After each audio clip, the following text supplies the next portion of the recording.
और इसी के साथ चलिए आगे बढ़ते हैं। अगली बड़ी खबर आपको बता दें, मध्य प्रदेश में अब शादी के लिए नई गाइडलाइन जारी की गई है। तो इस वक्त की बड़ी खबर, शादी में अब 300 मेहमान शामिल हो सकेंगे।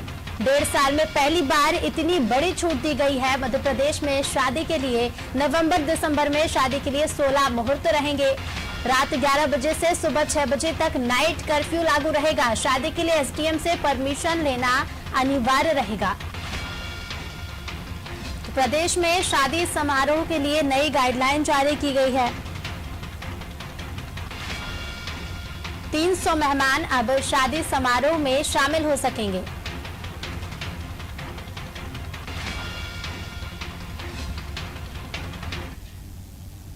और संवाददाता दुष्यंत हमारे साथ लगातार बने हुए हैं। दुष्यंत, मध्य प्रदेश में शादी के लिए नई गाइडलाइन जारी की गई। अब 300 मेहमान शादी समारोह में शामिल हो सकेंगे। क्या कुछ नियमों में बदलाव किया गया है? किस तरह से पूरी गाइडलाइन है?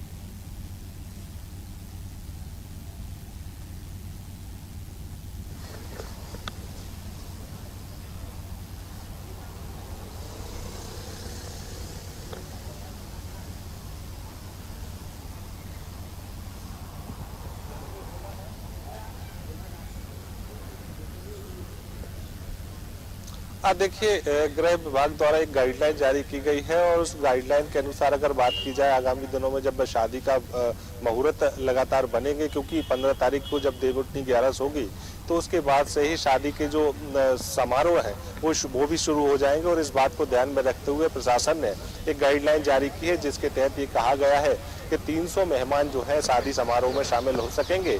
साथ ही साथ इतनी बड़ी छूट जो है वो 1.5 साल में पहली बार प्रशासन की तरफ से दी जा रही है, क्योंकि कोरोना की जो लगातार बढ़ते मामले थे और जिस बात को ध्यान में रखते हुए सरकार ने फैसला लिया था कि अब शादी समारोह में 10 या 20 लोग या 50 लोग शामिल हो सकेंगे।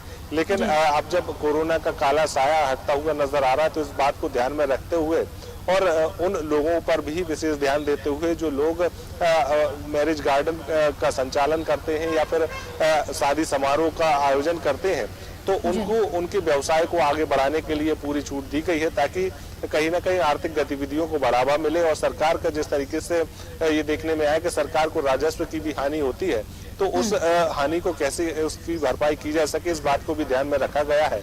और प्रयास इसीलिए किया जा रहा है कि जो 300 मेहमान जब इसमें शामिल होंगे शादी में, तो कहीं ना कहीं लोगों को उनका रोजगार भी मिलेगा। और जिस तरीके से अब तक जो मैरिज गार्डन्स है बंद पड़े हुए थे, तो उनको भी खोला जा सकेगा।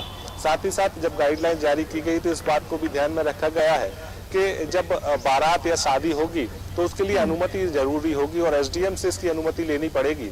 और चूंकि अनुमति का प्रोविजन इसलिए किया गया है या प्रावधान इसलिए किया गया है कि जब लोग वहां पर जब शादी समारोह आयोजित करेंगे तो वो ये साफ कर सके कि 300 मेहमान ही शामिल होंगे।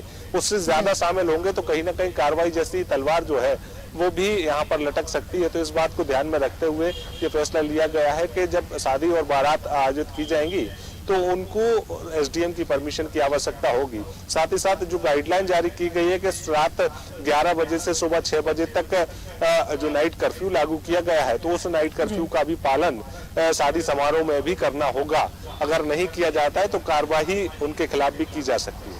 जी बिल्कुल दुष्यंत, बहुत बहुत धन्यवाद आपका तमाम जानकारी हम तक पहुंचाने के लिए। तो कई ऐसे छोटे छोटे रोजगार वाले लोग थे, कई ऐसे लोग थे जो शादी समारोह में अपनी भागीदारी देते थे, छोटे छोटे रोजगार चलाते थे और कई तकलीफें हो रही थी। जो गाइडलाइन जारी की गई थी कि कम संख्या में 50 से 100 लोग ही शादी समारोह में शामिल हो सकेंगे, कई शिकायतें की गई और साथ ही उन्होंने अपील भी की कि हमें रोजगार के लिए नए साधन उपलब्ध कराए जाए, साथ ही ऐसी गाइडलाइन जारी की जाए ताकि हम भी दोबारा से अपना रोजगार शुरू कर सके। लेकिन जो नई गाइडलाइन आई है, 300 मेहमान शामिल हो सकेंगे, तो उन लोगों को भी राहत मिलेगी। साथ ही लोगों का भी कहना था कि अब चूंकि कोरोना से थोड़ी सी राहत मिली है तो कुछ ज्यादा लोगों को परमिशन दी जाए, तो लोगों के लिए भी एक खुशी की बात है। चलिए इसी के साथ इस बुलेटिन में फिलहाल इतना ही। आप देखते रहिए अनादि टीवी। नमस्कार।